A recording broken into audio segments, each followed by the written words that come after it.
விஜய் சேதுபதி ஒரு வழியா நம்ம நடிப்பு அரக்கம் விக்ரம கேள்வி கேட்டாரு அப்படின்ற மாதிரி தான் சொல்லணும். ஏன்னா இவ்வளோ நாளா பார்த்தீங்கன்னா ட்ராமா பண்ணி ஒரு மாதிரி ஓட்டிக்கிட்டே இருந்தாரு. நம்மளுக்கே பார்க்கறதுக்கு டே ஏன்டா இப்படி நடிக்கிற, நார்மலாக ஒரு விஷயத்தை பேசிட்டு போடா அப்படின்ற மாதிரி நிறைய இடத்துல இரிட்டேட்டிங்காக இருக்கும். ஆனால் விஜய் சேதுபதி ஒரு இடத்துல கூட கேள்வியே கேட்க மாட்டாரு. இன்னைக்கு எபிசோட்கான 3வது ப்ரோமோல ஒரு வழியா கேள்வி கேட்டிருக்காரு. அதாவது எதுக்கு திவ்யா மேல அந்த மாதிரி ஹார்ஷான வார்த்தைகளை யூஸ் பண்ணீங்க அப்படின்ற மாதிரி கேட்கிறாரு. ஃப்ராடுன்னாரு, கோலன்னாரு, ஃபேக்குன்னாரு, ஈகோன்னாரு. ஸோ அவர் இஷ்டத்துக்கு எல்லாத்தையும் பேசுவாரு. உண்மையை சொன்னா அவங்க ஏத்துக்க மாட்டாங்க சார், நியாயத்தை சொன்னா ஏத்துக்க மாட்டாங்க சார் அப்படின்ற மாதிரி தான் மட்டும்தான் இந்த பிக் பாஸ் வீட்டுக்குள்ளேயே உண்மையும் நேர்மையும் சொரூபமா இருக்கக்கூடிய ஒருத்த மாதிரி விக்ரம் வந்து இவ்வளவு நாளா காமிச்சுக்கிட்டே இருந்தா நம்மளும் சொல்லிக்கிட்டே இருந்தோம். ஏன் சார் விஜய் சேதுபதி சார் உங்களுக்கு அவனை பிடிக்கலாம், நீங்க அவனுக்கு வந்து பாத்தீங்கன்னா அவனை வின்னர் ஆக்கணும் கூட நினைக்கலாம், அட்லீஸ்ட் அவன் பண்ற தப்பையாவது கேள்வி கேளுங்க சார் அப்படின்ற மாதிரி சொல்லிட்டு இருந்தோம். ஒவ்வொரு வீக்கெண்டும் வந்து விக்ரமுக்கு சொம்படிச்சுட்டு மட்டும் போவாதீங்க அப்படின்ற மாதிரி சொல்லிட்டு இருந்தோம். ஒரு வழியா கேட்டிருக்காரு. சரி அது என்ன மேட்டர் அப்படின்றத டீடைல்டா பார்க்கலாம். சேனலை ஃபர்ஸ்ட் டைம் பாத்தீங்கன்னா சப்ஸ்கிரைப் பண்ணிட்டு வீடியோ லைக் பண்ணி வச்சுக்கோங்க. ஆனா விஜய் சேதுபதி கேட்டது பத்துமான்னு கேட்டீங்கன்னா பத்தாது. அதாவது சும்மா நார்மலா ஏதோ கேள்வி கேட்கற மாதிரி தான் இருக்கு. இவர் வந்து பாத்தீங்கன்னா இந்த ப்ரோமோல வந்து எடிட்டர் வந்து இந்த பிஜிஎம் அது டம்மு டிம்முன்னு போட்டு அப்படியே அது வந்து பயங்கரமான கொஸ்டின் மாதிரி காமிக்கிறாங்க. விக்ரமுக்கு அதெல்லாம் ஒன்றும் இல்லை சார், நான் அதுக்கப்புறம் சாரி கேட்டேன் சார், அவங்க வந்து சாரி அக்செப்ட் பண்ணல சார் அப்படின்னு நம்ம சிம்பிளா தட்டி விட்டு போயினே இருப்பான். ஏன்னா அவன் இது ஒரு ஸ்ட்ராட்டஜியா பண்ணிட்டு இருக்கான். பண்றதெல்லாம் பண்ணிட்டு ஃபைனலா வந்து திவ்யா சாரி திவ்யா அப்படின்னு நம்ம சொல்லிட்டு போயிடுறான். அந்த இடத்துல திவ்யா ஆனால் கரெக்டாக நோஸ் கட் தான் கொடுத்தாங்க. உங்களோட சாரி எனக்கு வேணாம் விக்ரம், நீங்க சாரி சொல்லாதீங்க, நான் ஓகே தான், ஆனால் இதுக்கப்புறம் பண்ணாம இருங்க அப்படின்ற மாதிரி செருப்படி கொடுத்தாங்க. ஏன்னா அந்த இடத்துல எல்லார்கிட்டையும் விக்ரம் அதே பண்ணிட்டு இந்த ஆதிரை கிட்ட அதே மாதிரி தான் காலை பிடிச்சி எஃப்ஜே காலை பிடிச்சி வாரி விட்டு அந்த பொண்ணு மூஞ்சி முகரையெல்லாம் உடச்சிருப்பான். ஆக்சுவலாக பார்வதி வந்து சாண்ட்ராக்கு என்ன பண்ணாங்களோ அதை தான் அவன் எஃப்ஜேக்கு பண்ணான்.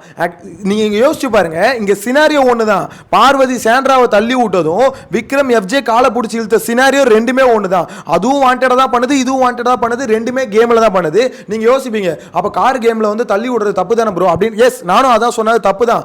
அதே மாதிரி நின்றுட்டு இருக்கிற ஒருத்தன் அவங்களுக்கு மேலே ஒருத்தன் உட்காந்துட்டு இருக்காங்க, அவங்கள காலை பிடிச்சி வாரி விடுறதும் தப்பு தாங்க. இப்போ பார்வதி இன்டென்ஷனல் தான் பண்ணாங்க.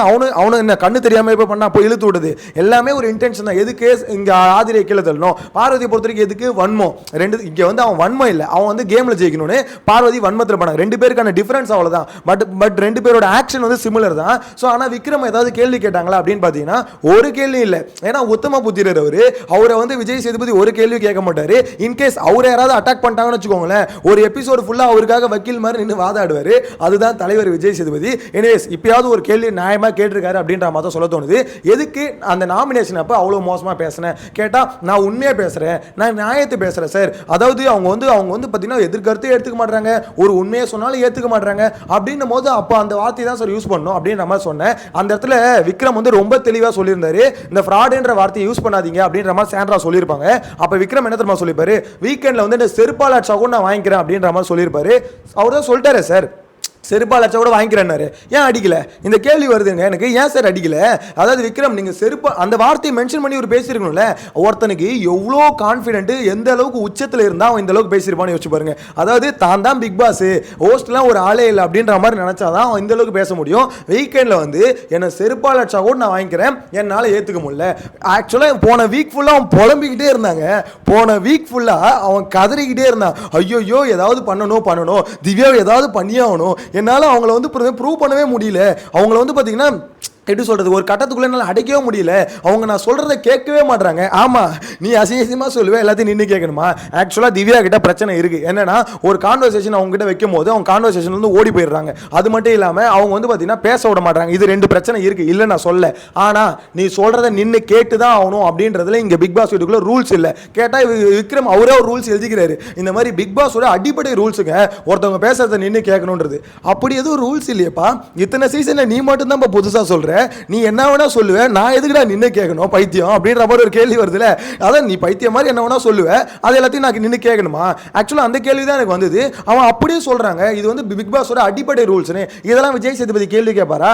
அதெல்லாம் கேட்க மாட்டாரு. அதாவது இப்போ இந்த கேள்வியை ரொம்ப சாஃப்டா ரொம்ப பொலைட்டா, அதாவது சும்மா ஒரு டீ கடை பெஞ்சில் உட்காந்து விக்ரம் எதுக்கு அந்த மாதிரி பண்ண, இல்லை சார் சும்மா காண்டாயிடுச்சு அதனால தான் அப்படி பண்ண, சரிப்பா அதாவது தப்பு பண்ணிட்டு சாரிலாம் கேட்கக்கூடாதுப்பா. கிட்டத்தட்ட அவரோட ரியாக்ஷன் அப்படிதான் இருந்தது.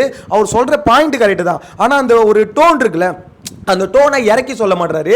இதை தான் பார்த்தீங்கன்னா ரொம்ப நாளாக பார்வதி கிட்ட இதே மாதிரி பிஹேவ் பண்ணிட்டு இருந்தா. அதாவது விக்ரம் கிட்ட இப்படி ஒரு டோனில் பேசுறாரா, பார்வதி கிட்டலாம் பேசும்போது எப்படி பேசுவார்னா கலாச்சி பேசுவார், கமருதீன் பேசும்போது ரொம்ப கலாயா பேசுவார். ஸோ அவரை பொறுத்த வரைக்கும் எப்பவுமே ஒரே மாதிரி இருக்கணும், எல்லாருக்கிட்டையும் ஒரே மாதிரி இருக்கணும். அதுதான் ஒரு ஹோஸ்ட் கரெக்டாக பண்ணணும். இவர் என்ன பண்றாரு, ஒவ்வொருத்தங்கிட்ட ஒரு மாதிரி, கனி கிட்ட பேசும்போது ஒரு மாதிரி பேசுவார், விக்ரம் கிட்ட பேசும்போது ஒரு மாதிரி பேசுவார், பார்வதி கமருதீன் இவங்கள மாதிரி ஆட்களில் பேசும்போது ஒரு மாதிரி பேசுவார், இந்த இடத்துல திவ்யா கானா வினோத் இவங்க கிட்டலாம் பேசும்போது ஒரு மாதிரி பேசுவார். ஸோ ஒவ்வொருத்தருக்கும் ஒரு டோன் செட் பண்றாரு, ஒரு பாடி லாங்குவேஜ் செட் பண்றாரு.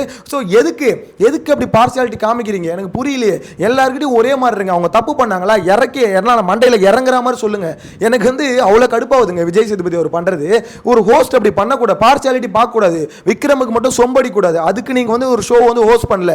இவ்வளோ பேர் பார்க்குறோம்ல, இவ்வளோ பேருக்கு தெரியுதுல அவன் பண்றது தப்பு, அவன் நடிக்கிறான்னு. இதில் வேற நான் எது பண்ணாலும் நடிக்கிறாங்கன்னு சொல்றாங்க. சார் நீ சத்தியமா நடிக்கிறடா, நீ சத்தியமா நடிக்கிறடா. ஆக்சுவலாக இப்போ அடுத்த வாரத்தில் காம்படிஷனே உனக்கும் சாண்ட்ராக்கும் தான். நீ நல்லா நடிக்கிறியா இல்லை சாண்ட்ரா நல்லா நடிக்கிறாங்களான்னு தானே. சாண்ட்ரா இப்போ தான் ஆரம்பிச்சிட்டாங்க. எனக்கு தெரிஞ்சு இந்த எபிசோடு முடிஞ்சதுக்கு அப்புறம் டஃப் கொடுக்க ஆரம்பிச்சிருவான். திருப்பி திவ்யா கிட்ட போய் ஏதாவது சண்டே போட்டு அப்படி இப்படின்னு போட்டு அவனை பொறுத்த வரைக்கும் முந்தின வாரமே பிளான் பண்ணிட்டாங்க. திவ்யாவை நான் வந்து எக்ஸ்போஸ் பண்ண போறேன், அந்த பொண்ணு எது சொன்னாலும் கேட்க மாட்டேன், எக்ஸ்போஸ் பண்ண போறேன் பிளான். அதாவது எதுக்கு மக்கள் விக்ரம் மேல அவ்வளோ ஏற்றேட் வந்தது, அவனுக்கு ஓட்டே இல்லைங்க. இந்த வாரமே வெளியே போக வேண்டியது, அவன் தான் சேனல் தான் பாதுகாக்குது, அது வேற விஷயம். இருந்தாலும் எதுக்கு அந்த அளவுக்கு கோவம் மேலே வருதுன்னா, அவன் தான் மட்டும்தான் நல்லவன், தான் மட்டும்தான் நேர்மையா இருக்கேன் அப்படின்றத ஆணித்தரமா நம்புறான். அது வந்து பார்த்தீங்கன்னா ஒரு மென்டாலிட்டி. ஆக்சுவலாக அவனே வந்து கேமரால ஒரு இதை சொல்றான், இந்த மாதிரி வந்து என்னை இந்த வாரம் வெளியே அனுப்புனா கூட நான் வந்து ஒத்துக்க மாட்டேன், திவ்யா மேலே தான் தப்பு. அதாவது இப்போ என் மேலே தப்புன்னு நினச்சி எனக்கு ஓட்டு போடாமல் என்னை வெளியே அமிச்சா கூட நான் அக்செப்ட் பண்ண மாட்டேன் அப்படின்ற மாதிரி ஒருத்தன் கேமரா முன்னாடி வந்து சொல்கிறான், மக்கள்கிட்ட பேசுகிறான். ஸோ அதை பார்க்கும்போது எப்படி இருக்குன்னா, அந்த ஆதிரியை சொல்லிட்டு போனாங்களே மக்கள் வந்து என்னை புரிஞ்சிக்கலன்னு, இவனும் அதே தாங்க சொல்கிறான். நீங்கள் வந்து அப்படி என் மேலே தப்புன்னு நீங்கள் நினச்சிங்கன்னா நீங்கள் என்ன புரிஞ்சிக்கலன்னு நான் நினச்சிக்கிறேன் அப்படின்ற மாதிரி சொல்கிறான். டேய் ஷோ பார்க்குற நாங்கள் உங்களை புரிஞ்சிக்கல, நீங்கள் கரெக்டாக எல்லாமே ஆதிரி எப்படி பைத்தியக்காரத்தனமாக பேசிட்டு போச்சு அதே மாதிரி தான் இவனும் வீட்டுக்குள்ளே, அதாவது வெளியே வரும்போது பேசி இவன் வீட்டுக்குள்ளே இருந்து அதை தான் பேசிக்கிட்டு இருக்கான். அப்படி பேசினாலும் அவன் வீட்டுக்குள்ளேயே இருக்கான். நான் தான் சொல்கிறேன், இந்த வாரம் அவனுக்கு சுத்தமாக ஓட்டு இல்லை, ரொம்ப அடிமட்டத்தில் தத்தளிச்சுக்கிட்டு இருந்தாப்புல. ஸோ எனக்கு தெரிஞ்சு விஜய் சேதுபதி என்ன பண்ணா, அந்த சேவிங் ஆர்டர் இருக்குல்ல, சேவ் பண்ணுறாங்களே, அதுலேயாவது அட்லீஸ்ட் விக்ரம லாஸ்ட்டாக சேவ் பண்ணி ஒரு மாதிரி வந்து இதை கிரியேட் பண்ணணும். அவ்வளோதான் விக்ரம் உன்னோட ரேஞ்ச் இவ்வளோதான் அப்படின்றத ஒரு ட்ரெண்டை செட் பண்ணணும். வேற வழி இல்லைங்க.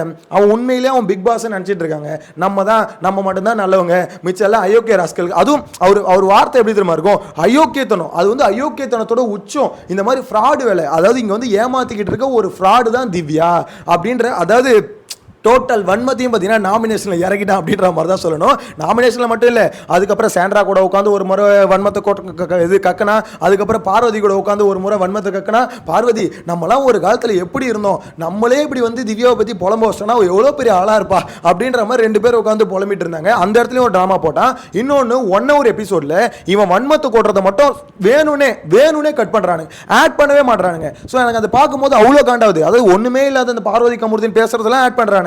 ஆனா இந்த இடத்துல வந்து பாத்தீங்கன்னா இவன் விக்கல்ஸ் வந்து திவ்யாவை பத்தி பேசினது, அவங்கள பேசி அவங்களோட, அதாவது அவன் உள்ளுக்குள்ள இருந்த வன்மத்தை கொட்டினது, அவனோட டார்கெட் வந்து என்ன அப்படின்னு சொன்னது. அவனோட டார்கெட் என்னன்னா, நான் வந்து எக்ஸ்போஸ் பண்ணணும் அப்படின்ற மாதிரி துடிக்கிறான். ஆனா என்கிட்ட வந்து பாத்தீங்கன்னா எனக்கு ப்ரூவ் பண்றது என்கிட்ட ப்ரூஃப்ஸ் இல்லை அப்படின்ற மாதிரி சொல்றான். டேய் இதுக்கு ப்ரூஃப்ஸ் வேணாண்டா, உண்மையிலே அது நடந்திருந்தா பாக்குற எங்களுக்கே தெரியும், நாங்களே வந்து பாத்தீங்கன்னா கழுவி ஊத்த ஆரம்பிச்சிருவோம். ஆனா விஷயம் என்னன்னா, இந்த இடத்துல வந்து எனக்கு ப்ரூஃப் இல்லை அவங்கள ப்ரூவ் பண்றதுக்கு. ஸோ அதனால ஏதாவது நான் பண்ணியே ஆகணும் சொல்லிட்டு ஒரு மாதிரி துடிச்சுக்கிட்டு பைத்தியம் சுத்திட்டு இருந்தான். அதுக்கப்புறம் இந்த திவ்யா இந்த பார்வதி கமருதீன் பிரச்சனை ஆரம்பிச்சதுக்கு அப்புறம் தான் டைவர்ட் ஆச்சு. சோ இப்போ இது அது ஆக்சுவலா சண்டே எபிசோட் முடிஞ்சோன்னு இது எவ்வளவு பெரிய பிரச்சனையா போச்சு. அப்படியே என் ஒய்ஃபை பத்தி எப்படி பேசுவேன், என் ஒய்ஃபை டேய் உன் ஒய்ஃபை பத்தி ஏதோ தப்பா பேசலடா, உன் ஒய்ஃப் அசிசியமா தான் கேட்டாங்களா, உன் ஒய்ஃப் நீயும் பேசுனது, அதாவது ஒய்ஃப்னு வார்த்தை உன் குடும்பத்தில் வந்தவங்க சொல்லி கொடுத்துட்டு போனாங்களா தான் சொன்னாங்க. அதுக்கே என் ஒய்ஃபை பத்தி எப்படி பேசுவேன், விட்டா கொஞ்ச நேரத்தில் போய் தொண்டையை கடிச்சிருப்பான். எனக்கு தெரிஞ்சு இன்னைக்கான எபிசோட் முடிச்சதுக்கு அப்புறமா மேபி அதை ட்ரை பண்ணுவோம் அப்படின்ற மாதிரி தான் தோணுது. நெக்ஸ்ட் வீக் ஃபுல்லா யாரா இருக்கா நடுவில் சண்டை வரும்னா, ஒன்று திவ்யாவுக்கும் அதுக்கப்புறம் விக்கல்ஸுக்கும் நடுவில் சண்டை வரதுக்கு வாய்ப்பு இருக்குது. அதுக்கப்புறம் சாண்ட்ராக்கும் விக்கல்ஸுக்கும் நடுவில் ரெண்டு பேரில் எதுக்கு ஹை ட்ராமா போடுறது அப்படின்ற ஒரு சண்டை வரதுக்கு வாய்ப்பு இருக்குது. ஸோ இதுக்கு எல்லாத்துக்கும் வாய்ப்பு இருக்குது. விஜய் சேதுபதி இந்த கேள்வி கேட்குறத ப்ரோமோ வச்சு பார்க்கும்போது எப்பா விக்கல்ஸ் அப்படி கேட்டார் இப்படி கேட்டார் அப்படிலாம் இல்லை, ஏதோ கேட்டிருக்காரு அவ்வளோதான். ப்ரோமோவில் சும்மா மியூசிக் வச்சு பில்டப் தரானுங்க தவிர மற்றபடி எனக்கு தெரிஞ்சு இந்த வீக்கெண்டும் பார்த்தீங்கன்னா ஷோவில் போய் பாருங்களேன், கண்டிப்பாக விக்ரமுக்கு லைட்டாக கேள்வி கேட்குற மாதிரி கேட்டுட்டு ஒரு பெருசாக லைட்டாக ஓரத்தில் சொம்படிச்சுட்டு போயிருப்பாரு. ஸோ அதான் பண்ணியிருப்பாருன்னு நான் என்னமோ நம்புறேன். உங்களோட கருத்தை மறக்காம கமெண்ட்ல மென்ஷன் பண்ணுங்க. நீங்க என்ன நினைக்கிறீங்க, விக்கல்ஸ் வந்து நடிக்கிறதா ஒன்னா டிராமா பண்ணா சொன்னா ஏத்துக்க முடியல, ஆனா அவன் சொல்றதை மட்டும் மத்தவங்க ஏத்துக்கணும்னு நினைக்கிறார்ல. சோ இதை பத்தி உங்களோட கருத்து என்னன்றதை கமெண்ட்ல மென்ஷன் பண்ணுங்க. நெக்ஸ்ட் வீடியோல மீட் பண்ணலாம். Tata bye by.